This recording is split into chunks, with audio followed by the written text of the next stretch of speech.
नमस्कार मित्रों। जय श्री राम। हर हर महादेव। तो कैसे हो दोस्तों? आप सभी, आशा करता हूं कि आप सभी बहुत अच्छे होंगे।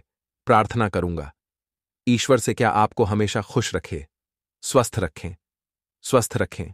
तो दोस्तों, आज की वीडियो हमारी बहुत ही खास और महत्वपूर्ण होने वाली है, क्योंकि आज की वीडियो में हम आपसे बात करने वाले हैं उन देवियों की जो आपके घर में पधारने वाली इन देवियों को समय रहते हैं जान लो, वरना बहुत देर हो जाएगी।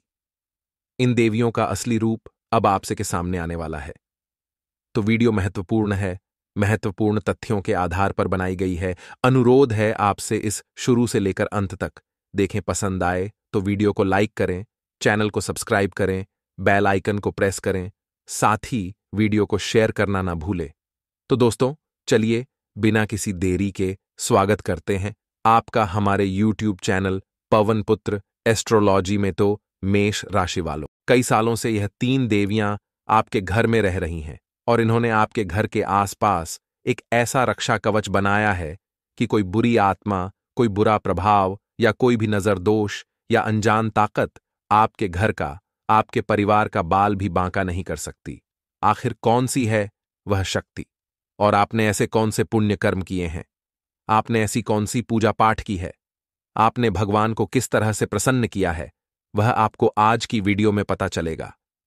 जिन लोगों के घर पर इस तरह की सुरक्षा नहीं है, भगवान का आशीर्वाद नहीं है, उन लोगों को क्या करना है वह भी वीडियो में आज की बताया जाएगा।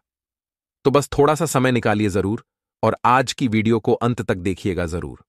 लाभ आपको बहुत ज्यादा होने वाला है। सबसे पहले, जितने भी यहां पर माता रानी के सच्चे भक्त हैं वे इस वीडियो को लाइक जरूर करें और कमेंट बॉक्स में जय माता दी सच्चे मन से लिखिएगा। आपके भी सारे बिगड़े काम बन जाएंगे। दोस्तों, हमारी जिंदगी में जब भी हम जीवन में आगे बढ़ते हैं, हमारे टांग खींचने वाले लोग बहुत ज्यादा बढ़ जाते हैं, क्योंकि जो जिंदगी है ये कबड्डी की तरह है। यहां पर जैसे ही कोई सफलता की लकीर को छूना चाहता है, वैसे ही लोग उसकी टांग खींचने लगते हैं। ऐसे में बहुत ज्यादा जरूरी है कि भगवान का साथ आपके पास हो। ऐसे में बहुत ज्यादा जरूरी है कि भगवान का विश्वास आपके साथ हो, और वह इंसान जीवन में कभी हार नहीं सकता जिसके ऊपर स्वयं परमात्मा का हाथ होता है। लेकिन सवाल ये उठता है कि हम परमात्मा का आशीर्वाद कैसे प्राप्त करें? और वो है दोस्तों, निरंतर उनके नाम जाप से। आप कुछ भी हो जाए, कैसी भी परिस्थिति बन जाए, रोजाना मंदिर जाने का नियम अपनाना शुरू करिए। कई लोग हमारा जब कुछ बिगाड़ नहीं पाते तो तंत्र मंत्र का सहारा लेने लगते हैं। ऐसे लोग हमें गिराने के लिए किसी भी हद तक जा सकते हैं। लेकिन शास्त्रों में भी लिखा हुआ है कि जो भगवान का भक्त होता है, जिसे भगवान पर विश्वास होता है, इस प्रकार के तंत्र मंत्र उसका बाल भी बांका नहीं कर पाते। उसके ऊपर इस तंत्र मंत्र का कोई असर ही नहीं होता, क्योंकि ऐसे भक्तों के घर पर स्वयं देवी मां रक्षा कवच लगाती है। यानी कि यह शक्ति स्वयं आपके घर की रक्षा करती है। आपके घर में नकारात्मक ऊर्जा है, अगर होगी तो कभी भी देवी मां का प्रवेश आपके घर में नहीं हो पाएगा। और सवाल यह उठता है कि नकारात्मक ऊर्जा हमारे घर में आखिर होती कब है? जब दोस्तों आपके घर में सुबह शाम सही समय पर झाड़ू नहीं लगती, पोछा नहीं लगता, तो समझ सकते हैं कि गंदी वाधा कितना ज्यादा हो जाता होगा। इसके अलावा जब गंदी वाधा होता है, स्वच्छता नहीं होती, तो परिवार के सदस्यों के दिमाग अपने आप ही अस्त व्यस्त हो जाते हैं, क्योंकि उस घर में नेगेटिव एनर्जी आने लगती है। जहां पर स्वच्छता होगी वहीं पर सकारात्मकता होगी, जहां पर अस्वच्छता होगी वहां नकारात्मकता का आना तय है। तो ऐसे में जो दिमाग है सभी के अस्त व्यस्त हो जाते हैं। आपस में वे लोग लड़ने लगते हैं, प्रॉपर्टी का बंटवारा करने लगते हैं, एक दूसरे को गाली गलौज करने लगते हैं। अब पारिवारिक माहौल तो पूरी तरह से खराब हो गया। अगला दोस्तों, बच्चों पर भी इसका बहुत बुरा प्रभाव पड़ता है। और उस घर में जहां बहू बेटियों का सम्मान नहीं होता, बहू बेटियों को गाली दी जाती है, ताने मारे जाते हैं, या फिर उनकी इच्छाओं को पूरा नहीं किया जाता, उन्हें दुख दिया जाता है, वहां भी नकारात्मक शक्तियां वास करती हैं। तो इन बातों का खास ख्याल रखें। अगर आप ये गलतियां नहीं करेंगे तो आपका घर काफी पॉजिटिव रहेगा। आपके घर में जब पॉजिटिव एनर्जी रहेगी तो माता का प्रवेश स्वयं हो जाएगा, और एक बार माता रानी का आशीर्वाद आपके घर पर बरस गया तो फिर तो चिंता की कोई बात ही नहीं है। फिर स्वयं माता रानी आपके घर की रक्षा करेगी, क्योंकि सकारात्मकता एक बार घर में प्रवेश कर गई और आपने घर को स्वच्छ बनाए रखा। देखिए, जब माता का प्रवेश हो गया उसके बाद भी जिम्मेदारियां बहुत बढ़ जाती हैं। उसके बाद तो आपको समय पर पूजा पाठ करना चाहिए। जब जीवन में अच्छे नतीजे मिल रहे हो, आपको तो दिल से मां की सेवा करनी चाहिए और साथ ही साथ दोस्तों, अपने घर की बहू बेटियों को पूजा पाठ से बहुत जल्दी जोड़ना चाहिए। वो सुबह समय पर उठें, जल्दी से भगवान की भक्ति करें, घर में पूजा पाठ करें, सही समय पर झाड़ू पोछा लगाएं और अपने माता पिता की सेवा करें। वही घर जिंदगी में उन्नति करता है और उन्हीं घरों पर माता रानी की विशेष कृपा प्राप्त भी होती है। आगे वीडियो में है खास सावधानियां, अंत में है दो माता रानी के जबरदस्त उपाय। थोड़ा सा समय निकालें और हमारी वीडियो को अंत तक देखते रहें। देखिए, जो आने वाला समय है, यहां पर आपको उन लोगों से सावधान रहना होगा जो मुंह मियां मिट्ठू हैं। मुंह मियां मिट्ठू का मतलब क्या होता है? कुछ ऐसे लोग दोस्तों जो आपके सामने आपकी जबरदस्त तारीफ करते हैं कि मैं तुझसे बहुत खुश हूं, तो इस मुकाम पर है ये वो, लेकिन पीठ पीछे आप ही के खिलाफ षड्यंत्र रचते हैं। ऐसे लोग कभी किसी के नहीं होते। ये स्वार्थी होते हैं और हमेशा हम कहते हैं रिश्तों में सारथी बनो, स्वार्थी नहीं। ऐसे स्वार्थी लोगों से आपको थोड़ा बचना है, क्योंकि ये उस विष के घड़े के समान होते हैं जिसकी जो ऊपरी सतह होती है वो दूध से भरी होती है। आने वाले अगले 15 से 20 दिनों में ये जो समय है दोस्तों, काफी लाजवाब है। लेकिन किस्मत की मार जब पड़ देती है तो इंसान को अनुभव बद्दहा मिलता है। जब आप अकेले काम करने की कोशिश करेंगे तो आपके साथ कुछ लोग जुड़ना चाहेंगे और आपको लगेगा कि चलो जोड़ लेते थोड़ी ही मदद हो जाएगी। लेकिन अंततः जब सफलता मिलेगी तो सारा क्रेडिट, या यूं कहे तो सारा हक, वह व्यक्ति लेकर चला जाएगा और इस तरह से लेकर जाएगा कि आपके हिस्से में कुछ भी नहीं आएगा। तब आपको पता चलेगा मेहनत पानी में जाना किसे बोलते हैं और आपका जो भरोसा है इंसानियत पर से वह भी उठ सकता है। तो अकेले चलिए, लंबा चलिए, मेहनत ज्यादा करिए भले ही, लेकिन हार मत मानिए। जिंदगी में यह बहुत ज्यादा जरूरी है। साथ दोस्तों, जो लोग नौकरी करते हैं वह समय का खास ख्याल रखें, क्योंकि समय बद्धा बलवान है और यह समय हाथ से चला गया तो इंसान कभी कुछ नहीं कर पाता। समय पर ऑफिस जाना और समय पर ऑफिस से आना बहुत जरूरी है। समय का मैनेजमेंट आपको जीवन में आगे बढ़ाएगा, क्योंकि देवी मां का आशीर्वाद उन्हीं लोगों को मिलेगा जो जिम्मेदार होते हैं, जो समय पर ईमानदारी से काम करते हैं। देखिए, अगर आपको नाकामयाब भी होना है तो आप उस काम को करके होइएगा जिसको आप पसंद करते हैं। आपके दिमाग में, आपके मन में संतुष्टि रहेगी कि मैंने वह किया जो मेरा दिल चाहता था। मन में कभी यह भाव नहीं रहेगा कि मुझे एक बार ट्राई करना था, मुझे एक बार उसमें प्रयास करना था और जरूरी नहीं है आप नाकामयाब होंगे। अगर देवी मां का आशीर्वाद रहा, देवी मां की आपके ऊपर मेहरबानी रही, तो आप पास भी हो जाएंगे, आप सफल भी हो जाएंगे। चिंता मत करिए। सभी विद्यार्थियों के लिए प्रतियोगी परीक्षा में सफलता की संभावनाएं बहुत बढ़िया बन रही हैं, लेकिन आपको हर चीज को प्रैक्टिकली देखकर चलना है। आपको सट्टेबाजी नहीं करनी है, सोच समझकर हर चीज को करना है। आपके आने वाले भविष्य के लिए यह बहुत अच्छा रहेगा। दाम्पत्य जीवन में खुशियों का समावेश रहेगा। अपने जीवन साथी का सम्मान आपको अवश्य करना है, चाहे वह पुरुष हो चाहे वह स्त्री हो, दोनों एक दूसरे का सम्मान करेंगे। तभी आपकी गाढ़ी जो है वह सही ढंग से चलती रहेगी, क्योंकि रिश्तों में सम्मान की बहुत जरूरत होती है। आप अपने जीवन साथी पर पैसा लुटाइए या न लुटाए, लेकिन अगर उन्हें सम्मान देना शुरू कर देंगे तो वैसे ही उनका प्यार आपके लिए बहुत ज्यादा बाहर जाएगा, क्योंकि लड़डैचकियों को रिस्पेक्ट चाहिए होती है और एक सम्मान चाहिए होता है। जिंदगी उनकी यूं ही फिर आपके ऊपर न्योछावर कर देती है। दोस्तों, हम अक्सर देखते हैं कि हमारे घर में सुख शांति बनी रहती है, हमारे घर में कलेश नहीं होता, परिवार के सदस्य मिलजुल कर रहते हैं, या फिर लगातार पैसों की प्राप्ति हो रही होती है, तो इसका एक ही मतलब निकलता है, दैवीय शक्तियों की खास कृपा आपके घर में है। लेकिन क्या हर घर में देवी शक्तियों की कृपा रहती है? क्या हर घर में देवियों का आशीर्वाद रहता है? तो एक बात का ध्यान रखिएगा, जिस घर में शुद्धि होती है, जिस घर के लोग परोपकार के कार्य करते हैं, जिस घर में शाम के समय कलेश नहीं मचता, जिस घर में सुबह सही समय पर पूजा पाठ और झाड़ू पोछा हो जाता है, जिस घर के लोग रोजाना नित्य प्रतिदिन भजन सुनते हैं, भजन गाते हैं और सामने वाले को भी भजन सुनाते हैं। ऐसा घर पूरी तरह से सकारात्मक ऊर्जा से ओतप्रोत होता है। ऐसे घर में सदैव देवियां निवास करती हैं, क्योंकि यहां पर नकारात्मक शक्तियां फटक ही नहीं सकती, क्योंकि उन्होंने अपने शुद्ध कर्मों से उस घर को एक मंदिर के समान बना लिया है। और मंदिर में कभी भी गलत शक्तियां, नकारात्मक शक्तियां, शैतानी शक्तियां नहीं आ सकती। वह केवल और केवल शुभ शक्तियां ही आ सकती है। वह केवल और केवल देवियां ही आ सकती है। और ऐसा घर जब आपका बन जाता है तो दिन दुगनी रात चौगुनी तरक्की होती है। उस इंसान के काम कभी नहीं रुकते। उसके घर को कभी नजर दोष का सामना नहीं करना पड़ता।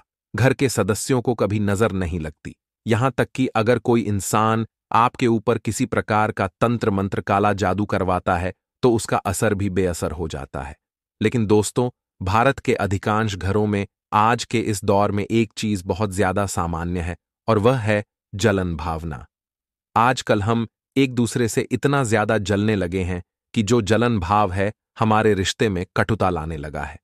जैसे कि हमारे पड़ोसी कुछ खरीद कर ले आए या फिर उन्होंने कोई मुकाम हासिल कर लिया तो आप उनसे जलने लगते हैं। करीबी रिश्तेदार आपसे जलने लगते अगर आप कुछ घर में लेकर आ गए। स्थितियां तो यहां तक बन चुकी है कि जब हम घर में कुछ खरीद कर लाते हैं तो हम हमारे रिश्तेदारों को तो बताते भी नहीं हैं, क्योंकि हमें ऐसा लगता है कि अगर हम उन्हें बताएंगे तो उन्हें ऐसा लगेगा तो बहुत कमा रहे हैं, भले हमने एक RS1 जोड़ करके वह चीज ली हो। ऐसा आपके साथ भी हुआ होगा, नीचे कमेंट बॉक्स में बताइएगा। तो इस वजह से दोस्तों, घर का माहौल धीरे धीरे बिगड़ना शुरू हो जाता है। और सबसे पहला कारण है जलन भावना। किसी से भी जैलिया मत, क्योंकि हर इंसान का एक समय होता है और समय के अनुसार ही सबको मिलता है। आज हमें ऐसा लगता है कि वह सफल हो रहा है, हमने हो रहे हैं, तो देखे सूर्य और चंद्रमा दोनों की आपस में कोई तुलना नहीं है, लेकिन जिस समय जो आता है वह चमकता है। अब हम आपको यही समझाना चाहते हैं कि जब आपका समय आएगा तो आप भी चमकेंगे। निराश मत होइए। आगे वीडियो में कुछ महत्वपूर्ण सावधानियां बताने जा रहे हैं और अंत में 2 उपाय भी तो दिए जाएंगे। इसीलिए थोड़ा सा समय आप जरूर निकालें और हमारी आज की वीडियो को बिल्कुल अंत तक देखें, क्योंकि हम गारंटी के साथ कहते हैं, जो इंसान आज के इस वीडियो को अंत तक देख लेगा, ये 3 देवियां उसके ऊपर इतनी मेहरबान होगी कि उनके सारे रुके हुए काम बन जाएंगे। दोस्तों, लेकिन सवाल यह उठता है कि आखिर कौन सी वह देवियां हैं जिनका आशीर्वाद आपके घर को मिल रहा है। आखिर आपके घर के लिए रक्षा कवच कौन देवी बन रही है? तो आपके ऊपर माता सरस्वती, माता लक्ष्मी और माता काली की कृपा बनी हुई है। आपको माता वैष्णो देवी की भी पूजा करनी चाहिए और साथ ही साथ दोस्तों, घर की कुल देवी का भी ध्यान रखना चाहिए, क्योंकि कहते हैं ना, मां तो मां होती है, चाहे वो आपकी मां हो या संसार की मां। वो अपने बच्चों को सदैव विनम्रता के भाव से देखती है। वो अपने बच्चों को सदा प्रेम के भाव से देखती है, और बच्चे कुछ गलती कर भी देते हैं तो एक मां उन्हें खुशी खुशी माफ कर देती है। उसी प्रकार से आपके लिए भी ये कि जननी माता वैष्णो देवी आपके जीवन में बहुत सारी खुशियां लेकर आने वाली है। कमेंट बॉक्स में जय मां वैष्णो देवी जो भी लिखेगा उसकी मनोकामना जरूर पूर्ण होगी। लेकिन दोस्तों, इतना ध्यान रखें कि माता को बिल्कुल भी पसंद नहीं है बेईमानी। आप इतना ध्यान रखिए, बेईमानी के काम से आपको कोसों दूर रहना है और बिल्कुल भी नाता तोड़ देना है झूठ बोलने से, क्योंकि झूठ जो होता है वो एक डेबिट कार्ड के सत्य जो होता है दोस्तों, वह एक डेबिट कार्ड की तरह होता है जिसमें आप पहले कीमत चुका देते हैं, बाद में आपको खूब आनंद आता है। लेकिन जो असत्य होता है वह क्रेडिट कार्ड की तरह होता है, जिसमें पहले तो आप खूब मजे ले लेते हैं लेकिन बाद में तो आपको कीमत चुकानी पड़ती है। तो हम आपको यही समझाना चाहते हैं कि आप कोसों दूर रहिए झूठ बोलने से, क्योंकि देवी शक्तियों को बिल्कुल भी पसंद नहीं है। इसी के साथ साथ दोस्तों, मांस मदिरा का सेवन बिल्कुल त्याग दें और शुद्ध शाकाहारी भोजन ही आप करें, क्योंकि जो इंसान इस तरह के भोजन करता है उसकी जो दिमागी हालत है, दिमागी स्थिति है, वह आसुरी हो जाती है। क्योंकि पहले के समय में असुर ही इस तरह की गतिविधियां करते थे, देवता तो नहीं करते थे। और अगर आप भी आज के जमाने में ऐसा करेंगे तो आप भी असुर बन जाएंगे, और असुरों को तो दिव्य शक्तियों का साथ नहीं मिलता। आपके घर का माहौल उससे बिगड़ जाएगा, घर में नेगेटिविटी आने लगेगी। तो हम आपको सिर्फ एक सलाह दे रहे हैं, मानना या न मानना तो आपके हाथ में है कि आप एक काम जरूर करें, अपने घर को शुद्ध शाकाहारी बनाएं। अभी तक जो हुआ सो हुआ, लेकिन अभी के अभी अपने घर में गौमूत्र का छिड़काव करें, गंगा जल से पोछा लगाएं और एक प्रण लें कि आज के बाद कभी भी हम मांसाहार का सेवन नहीं करेंगे, धूम्रपान का सेवन नहीं करेंगे, मदिरापान नहीं करेंगे और खुद को भगवान की भक्ति में रमा लेंगे और हमारे घर को इतना सकारात्मक बनाएंगे कि वहां पर दिव्य शक्तियों का, देवियों का वास होने लगेगा और फिर दिन प्रतिदिन ऐसी ऐसी तरक्की आपको प्राप्त होगी कि आपने सपने में भी नहीं सोचा होगा।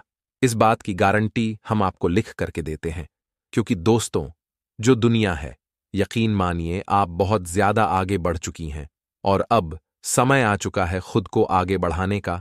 और अगर आप आगे आज भी नहीं बढ़े तो ये आपकी बहुत बड़ी गलती होगी। आइए 2 उपायों के बारे में चर्चा कर लेते हैं और ये दोनों ही उपाय आज आपके बहुत ज्यादा काम आने वाले हैं। ये दोनों ही उपाय आपकी फूटी से फूटी किस्मत को भी संवारने वाले हैं। आपको भी समझ आएगा कि जिंदगी किस तरह से किस मुकाम पर आ जाती है और इंसान को क्या परिणाम दे जाती है। सबसे पहला उपाय है, शुक्रवार के दिन आपको माता लक्ष्मी के समक्ष, माता दुर्गा के समक्ष, जो भी आपके घर में हैं, माता जी सभी एक हैं, एक अखंड ज्योत जलानी है शुक्रवार से अगले 11 दिनों के लिए।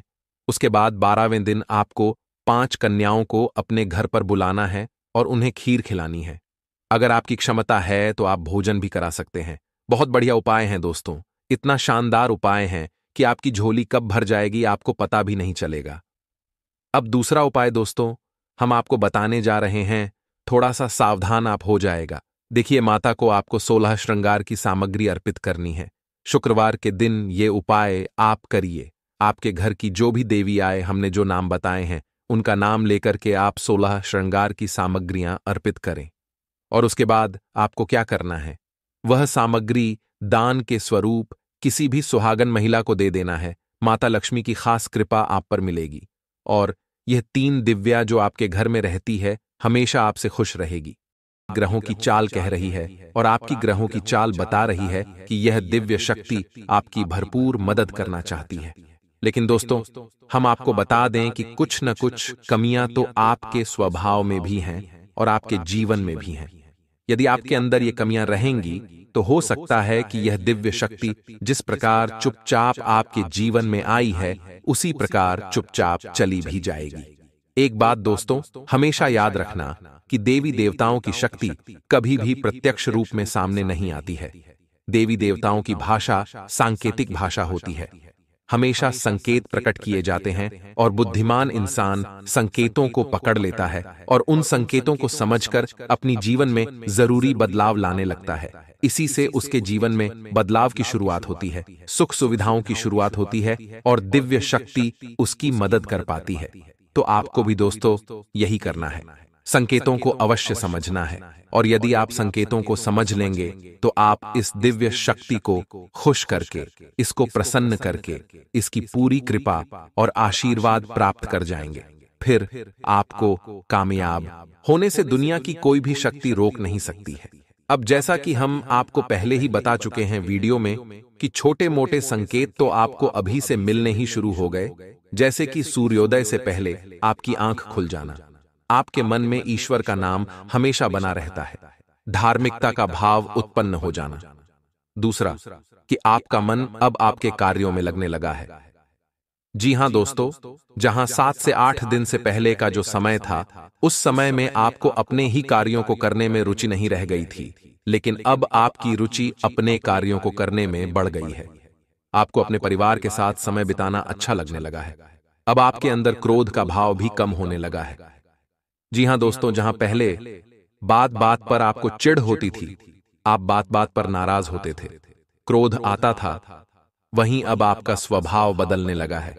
अब आपको इतना क्रोध नहीं आता है, चिढ़ भी नहीं होती है। तो ये जो बदलाव है ये उसी दिव्य शक्ति की वजह से है। लेकिन दोस्तों, ये संकेत नहीं है, संकेत हम आपको बताने जा रहे हैं और इन संकेतों को समझना आपके लिए बहुत आवश्यक है।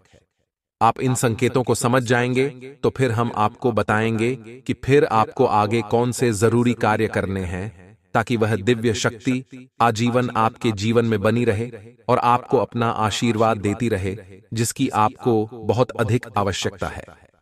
दोस्तों, तो ध्यान से सुनिए। सबसे पहला संकेत। तो दोस्तों, सबसे पहला संकेत है आत्मविश्वास।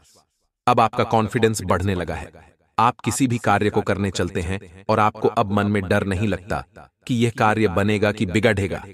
कहीं ऐसा ना हो कि कार्य बिगड़ जाए। आपको यह विश्वास रहता है, कहीं ना कहीं आपके अंतर्मन से यह आवाज आती रहती है कि चिंता मत करो, कार्य अच्छा ही होगा, बनेगा ही, बिगड़ेगा नहीं। यानी अब आपका आत्मविश्वास बढ़ने लगा है, आपके चेहरे का तेज बढ़ने लगा है और आपकी बातों का प्रभाव भी अब लोगों के ऊपर होने लगा है। जी हां दोस्तों, जहां पहले ऐसा होता था कि लोग आपकी अनसुनी कर दिया करते थे, वहीं अब आपकी बातों में प्रभाव बढ़ गया है। लोग आपकी बात सुनते हैं और मानने भी लगे हैं। यदि यह संकेत आपके साथ हो रहा है तो आप समझ जाइए कि दिव्य शक्ति आपके साथ आ चुकी है। दूसरा संकेत है दोस्तों, पूर्वाभास होना।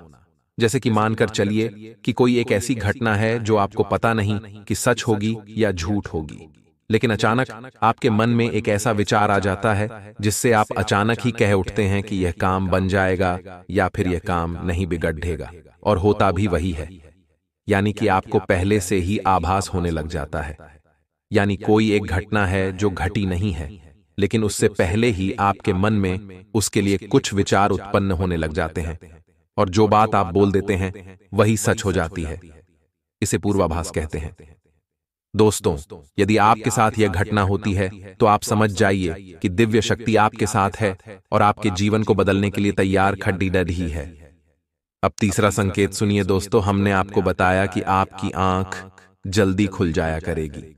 कभी कभी अक्सर ऐसा होगा कि आपकी आंख ब्रह्म मुहूर्त में ही खुला करेगी, और यदि आपकी आंख ब्रह्म मुहूर्त में न खुले, थोड़ी सी देर से भी खुले, लेकिन सूर्योदय से पहले जरूर आपकी नींद खुलेगी, और नींद खुलने के बाद आपका शांत रहने का मन करेगा, ईश्वर का नाम लेने का मन करेगा, किसी से ज्यादा बात करने की इच्छा नहीं होगी। यानी कि आपका मन करेगा कि आप गंभीरता से शांतिपूर्वक सुबह का जो अमृत समय है इसका पूरा आनंद ले लें। तो यदि ऐसी घटना आपके साथ हो रही है तो इसका मतलब यह है कि अब आपका अंतर्मन यानी अब आपकी आत्मा उस दिव्य शक्ति से जुड़ चुकी है, और सुबह का जो समय होता है, जो सूर्योदय से पहले का समय होता है, वह बहुत ही दिव्य होता है, क्योंकि उस समय भगवान सूर्यदेव पृथ्वी पर अपना पहला कदम रख रहे होते हैं, और जो किरणें इस ब्रह्मांड में फैल रही होती हैं, अंतरिक्ष में फैल रही होती हैं, सूर्य की वे बढ़ी ही दिव्य होती हैं, ईश्वरीय कणों को अपने साथ लेकर चलती हैं। तो यदि किसी इंसान की आत्मा ईश्वर से जुड़ जाती है तो फिर वह इन दिव्य शक्तियों का अनुभव करने लगती है, और फिर वह इंसान उस समय का पूरा आनंद लेना चाहता है, शांत रहना चाहता है, ईश्वर को याद करना चाहता है। तो आपके साथ भी यदि ऐसा होता है तो आप समझ जाइए कि अब आपके साथ दिव्य शक्ति आ चुकी है।